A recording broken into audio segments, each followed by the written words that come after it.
Hello, the program time informs you about the most important events of the day. It seems that today there truly was no combat in or around Grozny, but preparations are underway to take the city of Argun. Aviation blows were dealt in that city, and in Grozny the main problem today is bread and medicine. Bread and medicine in Grozny, despite humanitarian aid being delivered as previously, is in great deficit. Specialized vehicles from the Ministry of Emergency Situations regularly deliver water to those regions where the peaceful population is returning. There is no electricity in the city for now, and residents of remaining homes have been using gas for more than a week. And the ones who have had their homes demolished warm themselves by fire during the day and at night, go into basements and bomb shelters. It's most difficult for families with smaller children and with the elderly who live in private sectors. This elderly pair by chance was found by rescuers. They were buried by the rubble of their own home. No one heard their calls for help, and having spent several days in this prison, they had lost hope of being saved. Their extremities are frostbitten and they are in a state of severe emaciation. The streets of the city are littered with undetonated mines and grenades. Even in daylight, one must walk along the street with extreme caution. As dusk falls, the city visibly becomes empty. Snipers come out to hunt at that hour. To completely clear Grozny is complicated during the day. These are peaceful people who are receiving humanitarian aid and setting up their domiciles. In the evenings, however, they pull out their hidden weapons. Russian officers note that despite the curfew and the fortified patrol of the streets of the city, at night diversionary groups operate. They mine driveways and those homes which already have been inspected for the presence of mines. So for now, field engineers and military rescuers face a large task. The panel of the Ministry of Defense in Moscow today conducted a detailed analysis of the operation being carried out by the federal forces in Chechnya. The meeting was behind closed doors, but the point of view of the minister, however, is known, which was expressed openly.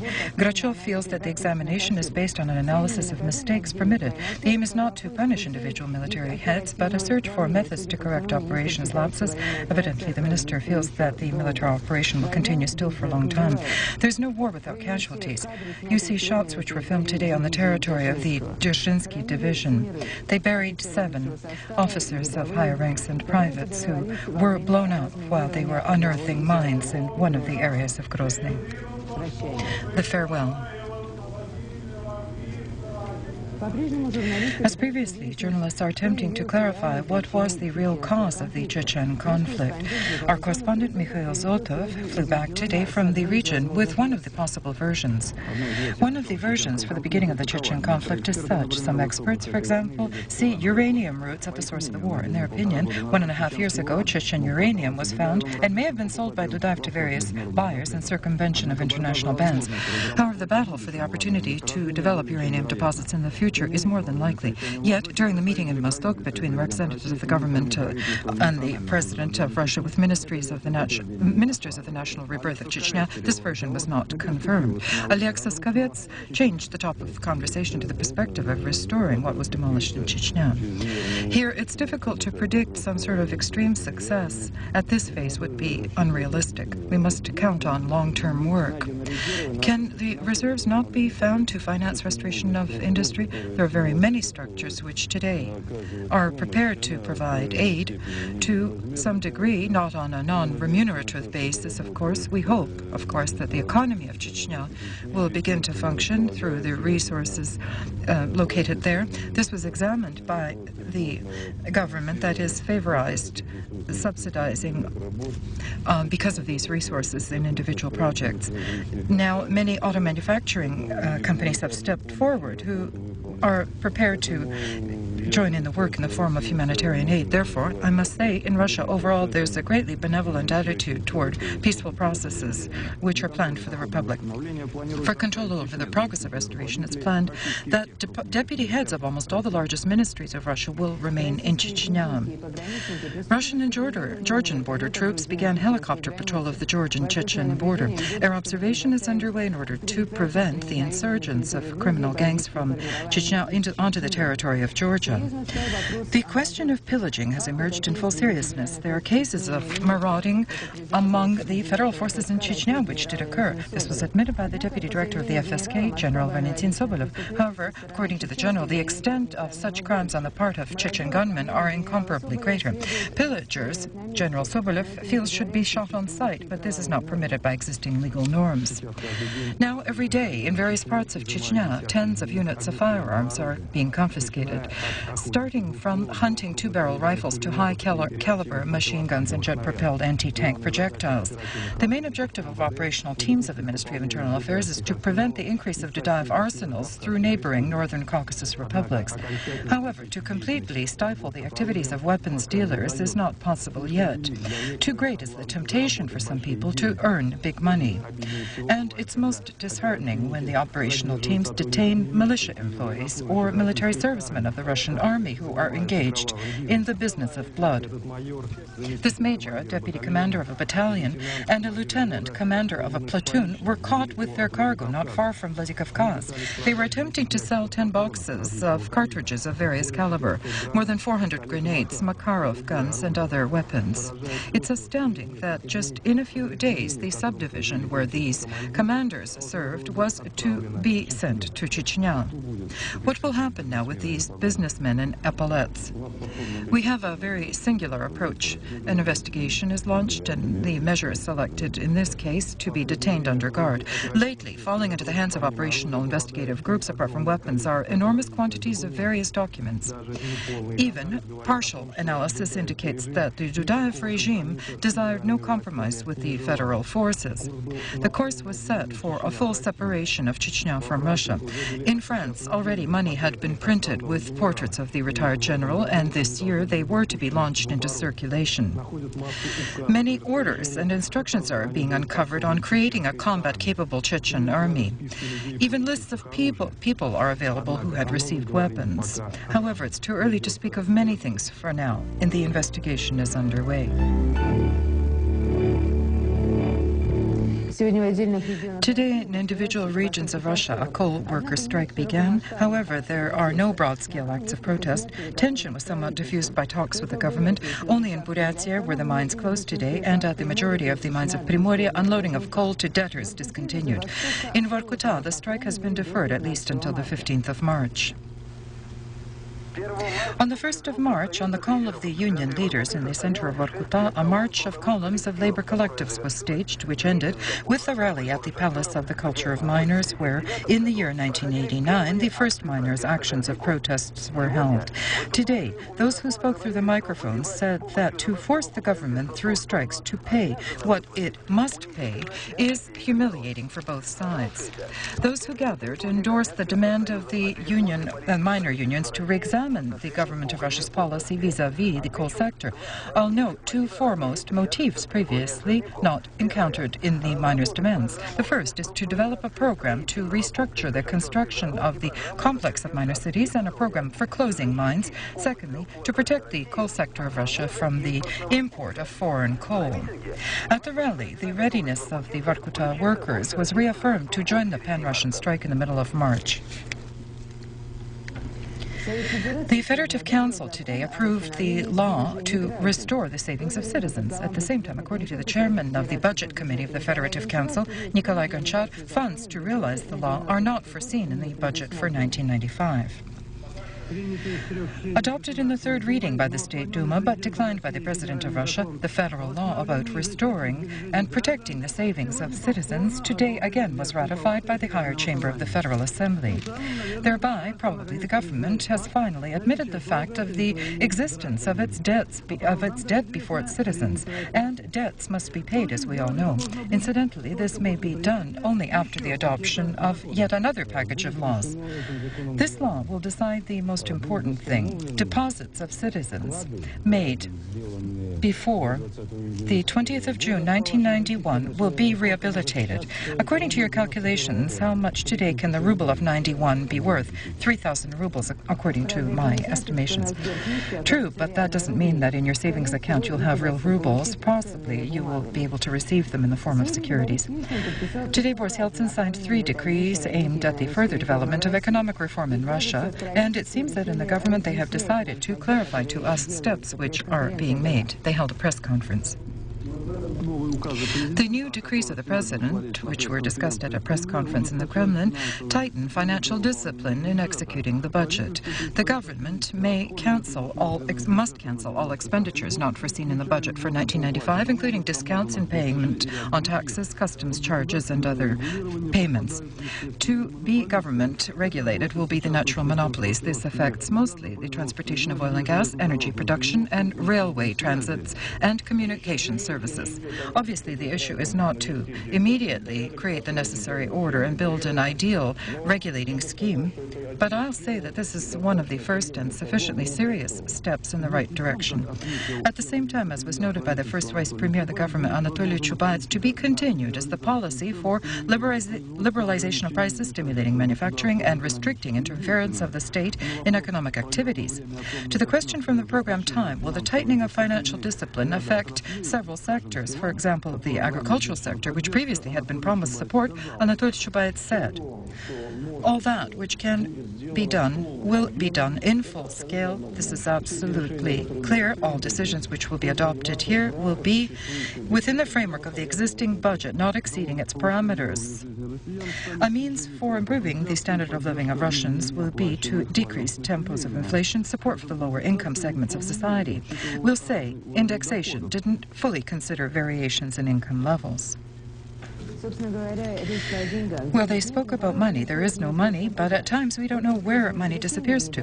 The Kuril earthquake perpetuates itself in our memories. Remember, the program time several times raised the question, where did the funds go which were dispersed to the disaster region? Today, it appears we have found an answer to that question. 730 billion overall, Mother Russia managed to scrape together to liquidate repercussions of the earthquake. But it was wound around the government's fingers by departmental bureaucrats who convinced the government that they should distribute the aid. What this led to became known now after an inquiry launched by the Control Revision Commission under the administration of the President and the Budget Control Chamber of the State Duma. Departments, upon receiving the money, immediately forgot that they had to help the Kuril Islands, striving to patch up holes in their own ministries. The Ministry of Defense sent 120 billion for current support of the army. That was before Chechen events. The same thing was done by the Ministry of Transportation with 14 billion instead of restoring roads in the Kuril Islands. Almost 6 billion allotted to the Ministry of Communications and the State Committee of Sanitary Epidemic Control didn't reach the islands. Moreover, the Kuril money, more than 40 billion, turned out to be in commercial entities of Penza, Volzhsk, Lipetsk, Sergeyeva Posada, Rostov, Volgograd, Vladimir districts, and the Stavropol Rim area. There, ostensibly, housing is to be built for the Kuril residents. They should rush. At the fire of the Kuril tragedy, our impervious domestic bureaucrats warmed their hands. Well, this was done with the quiet, submissive consent of the Sakhalin administration, which, incidentally, to date, has not precisely calculated what damage was caused by the earthquake to the South Kuril Islands. This report forces us to think where the law enforcement organs are looking. Today, however, they themselves talked about where they're looking. In many cases, the prosecution acts feebly and undecisively, said the acting prosecutor general Alexei Yeloshenko, and accused the former heads of the department for this, occupied, as he says, with conjectural politicizing. The main object today, in the opinion of the prosecutor, is to break the criminal chain between entrepreneurs, mafia, and corrupted officials. Corruption has penetrated the prosecution itself. Now, it's as bad that we have to arrest people within our own apparatus. Yeloshenko noted the growing activities of fascist organizations. The resolve of the prosecutor to fight with them was confirmed by the arrest of the Russian National Unity leader Videnko, who threatened to shoot several deputies of the Duma. This was the first swallow which flew through the bars of the Lefort of a prison. Let him explain now how and whom he'll shoot from there. Yeloshenko noted the ineffectiveness of work of courts, often acquitting or absolving criminals or setting them free on bail. The means for dealing with criminals is only one: arrest. Incidentally, the leader of the Russian National Unity Movement, Barkashov, today disassociated himself from Vitenkin. The political battle is flaring up despite breaks in the Duma sessions. There is active pre-election work. Boris Yeltsin, incidentally, today signed a decree to provide for the creation, functioning and development of a national automated system for the Russian Federation's elections. With more determination, the deputy group Duma 96 announces its presence, whose members didn't restrict themselves to proclaiming pre-election slogans and are actively recruiting supporters into their ranks. Today, 2 such meetings were held with participants of the international consortium Infomir and directors of the industrial companies of Moscow. If participants of Infomir, directors of the largest scientific centers, are attempting to bring Russia out onto a world level in the information technologies level and are the intellect of the country, the directors of the plants are directly producers on whom economic potential depends. Participants of the meeting discussed already ratified and also laws being prepared still in the Duma, but they did agree on mutual cooperation. The basic attraction for scientific workers and industrialists in the platform was the absence of political slogans. One of the intrigues of the last days is connected with an attempt to dismiss the head of the Russian Committee of the Press, Sergei Grizunov. Press Secretary Vyacheslav Kostikov feels that this may have a motive to create a rift between the president and the premier. The Realist Club's meeting today was also embroiled in debate. The public life of Russia is more affected by the pre-election fever. In the near future, the founding Congress of one more political movement will be held. This was stated in an exclusive interview by the president of the Realist Club and the chairman of the National Investment Company, Yuri Petrov. In the near future, it will be registered. The name of this public political movement is the Union of Realists. In the Club of Realists, which was the inspirer of the new movement, are several famous political leaders, entrepreneurs, and prominent government officials. As Yuri Petrov said, the new movement will be of a left-centrist direction. In pulling Russia out of crisis, it will rely on strengthening the state and increasing its influence, most of all over the economy. Meanwhile, according to the head of the Analytical Center under the president, Mark Urnov, the stability of executive power in Russia in the last months has visibly increased. Now the team of executive power is working in a very coordinated way. However, that doesn't mean that in the higher echelons of power there is no serious political battle. The security services of the president of Russia is increasing its influence in the administration and the government. This was stated in an interview to Arguments and Facts by the head of the administration of the head of state, Sergei Filatov. He admitted that he does not know either the staff or structure nor what this service does. Sergei Filatov also emphasized that the security service of the president, which is a component of the main department of Russian security, has its own financing and is in direct subordination to Boris Yeltsin. The head of the administration noted that the situation in the last months is becoming unhealthy. Stability, however, in Russia is needed by everyone. And now Ukraine. Changes in the highest levels of government occurred today in Ukraine. The Prime Minister of Ukraine, Vitaly Masol, submitted a notice of resignation in order to retire. This was announced in Kiev by the President, Leonid Kuchma.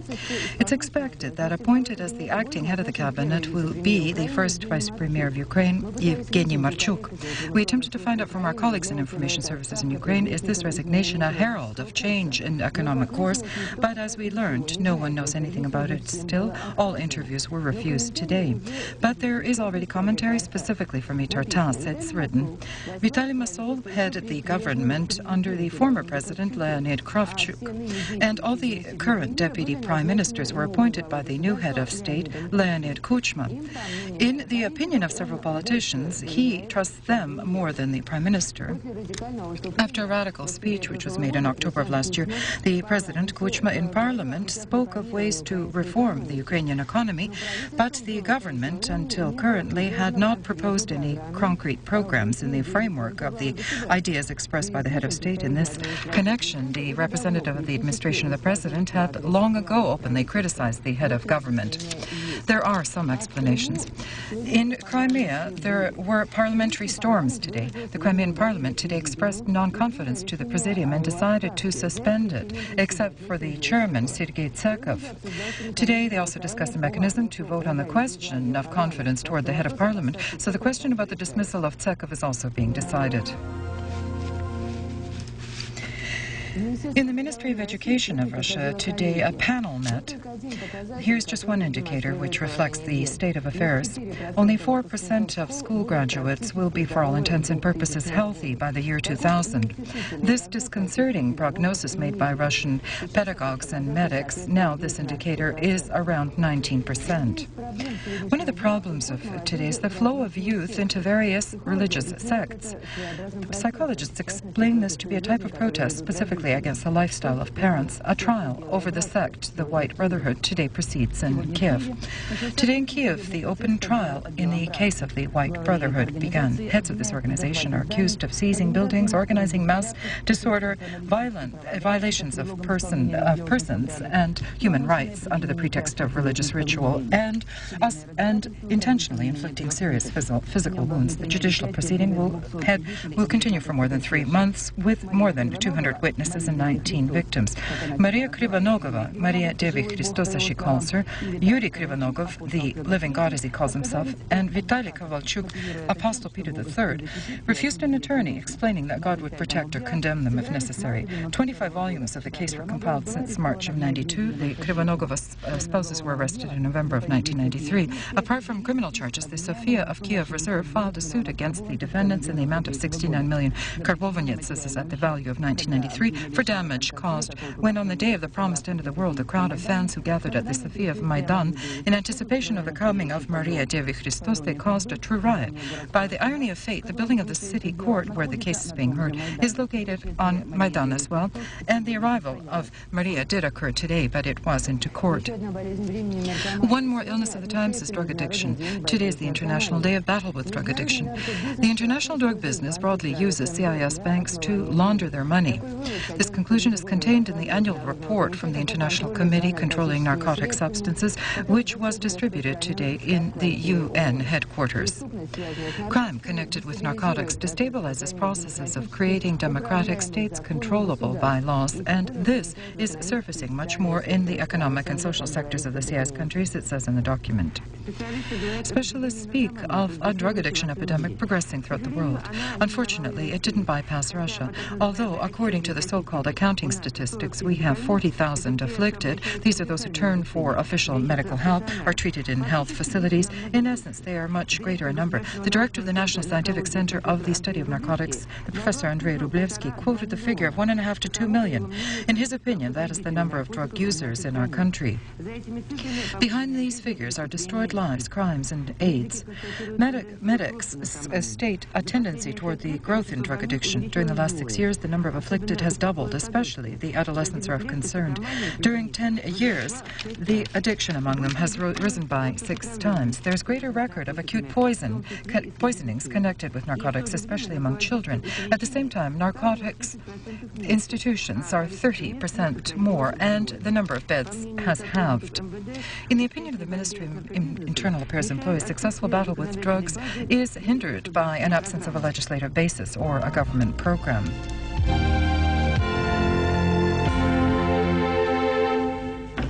Today, a telephone conversation was held between the President of Russia, Boris Yeltsin, and the Chancellor of the FRG, Helmut Kohl.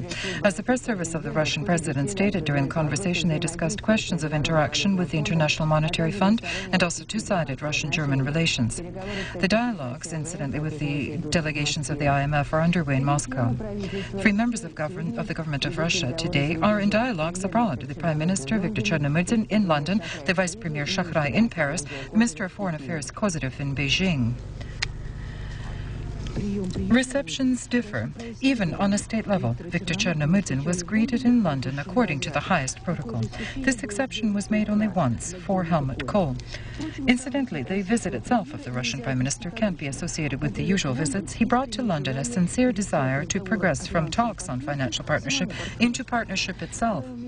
And therefore, together with him in London are representatives of Russian banks and financial groups.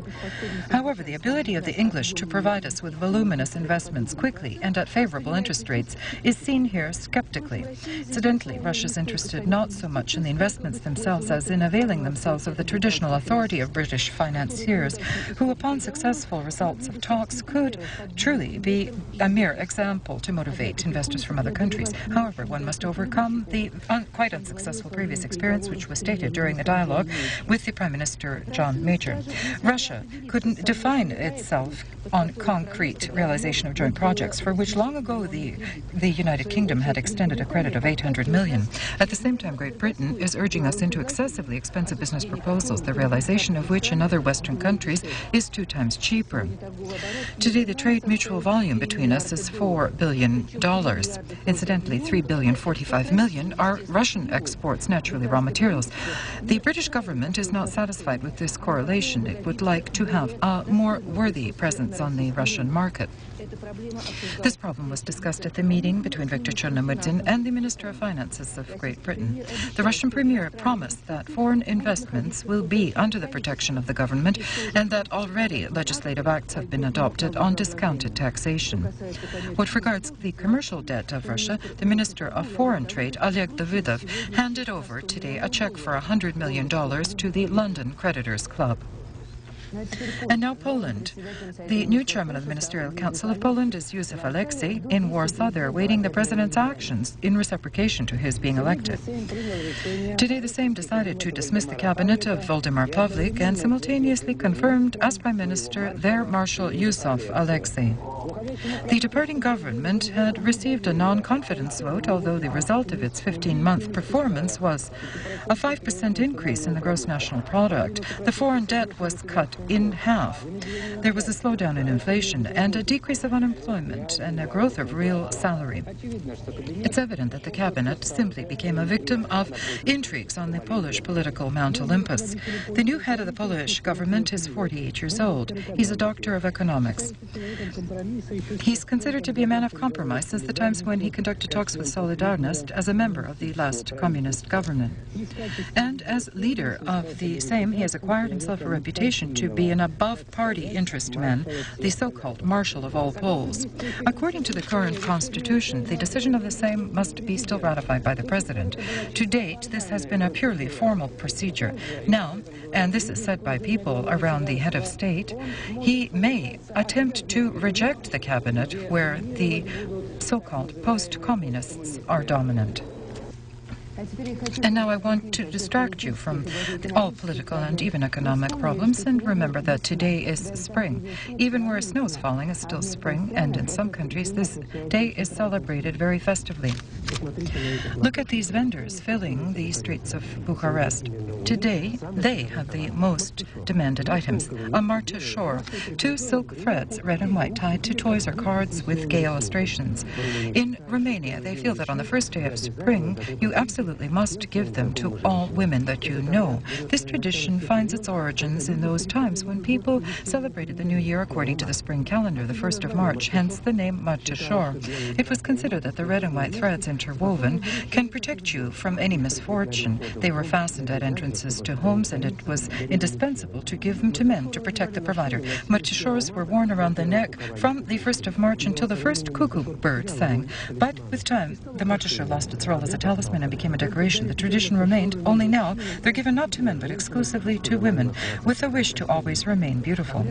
The ritual is observed in every Romanian family. You perhaps may not have enough money for a beautiful bouquet of flowers or a gift, and you'll be forgiven. But God forbid if you forget to get a martashor, because women so much need our attention and care, which warms them like the spring sun.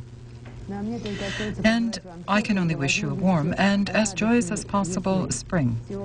All the best, and in a moment, the sports news.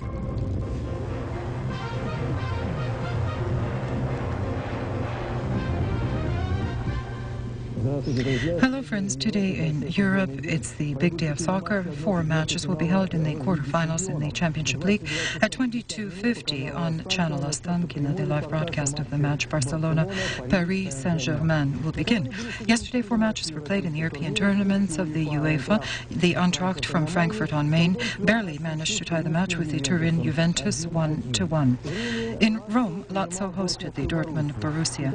The Italians had the full advantage, but for a long time they couldn't achieve success. The German goalie, Klose, was marvelous. He saved his team several times. However, he was undermined by his own defense player, Freund, who kicked the ball into his own goalpost at the 68th minute. This was a weak consolation, however, for the Italians because the chances of Borussia are more favorable. In the UEFA tournament, Bayer Leverkusen hosted the leader of the championships of France, Nantes. The advantage of the hosts was indisputable. Playing magnificently were Kirsten and the Brazilian Sergio. Kirsten doubled the score, a very important goal at the 78th minute scored by Sergio, because before that it was still 1-2. And in 5 minutes, Sergio scores again, 4-1. And 1 minute before the final whistle, Kirsten places the victory with a score of 5-1 for Bayer. The tournament of tournaments, the Belgian Brugge and the London Chelsea. As observers note, the police have managed their task and neutralized the English fans. The only ball was scored by the Belgian team 7 minutes before the end of the match, when Verheer distinguished himself. In the World Junior Biathlon Championships in Switzerland, the gold medals were won by the Russian skiers, winning in the team race over a 7.5-kilometer distance. Hockey, the International Hockey League in the Eastern Zone, a main victory over the Army CSKA was held by Spartak, which is in a fight for the spot among the 8 best, with a score of 2-1. From the matches of the Western Zone, I'll note the major victory of the Lada over the Torpedoes from Usk-Kamennogorsk 6-0, and the important victory of the Automobilist visiting Tractor 5-4.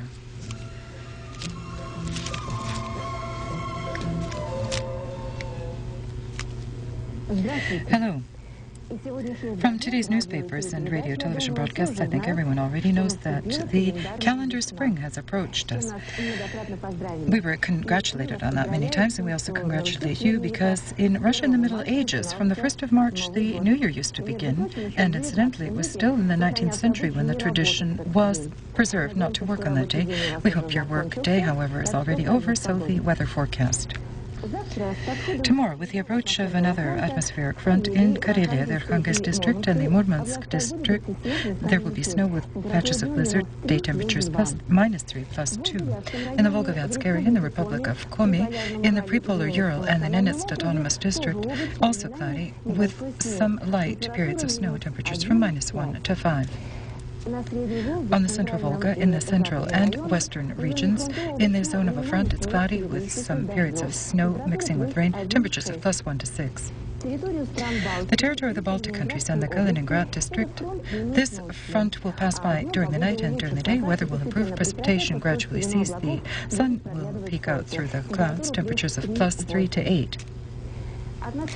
The atmospheric front, which I've already mentioned, will influence the weather of Belarus and the west of Ukraine. Here it will be variably cloudy with some brief rain in places during the night and day, +4 to 9. In the central Chernozem area, the Rostov, Volgogradian districts in the zone of heightened atmospheric pressure, partly cloudy skies, no precipitation during the day, +5 to 10.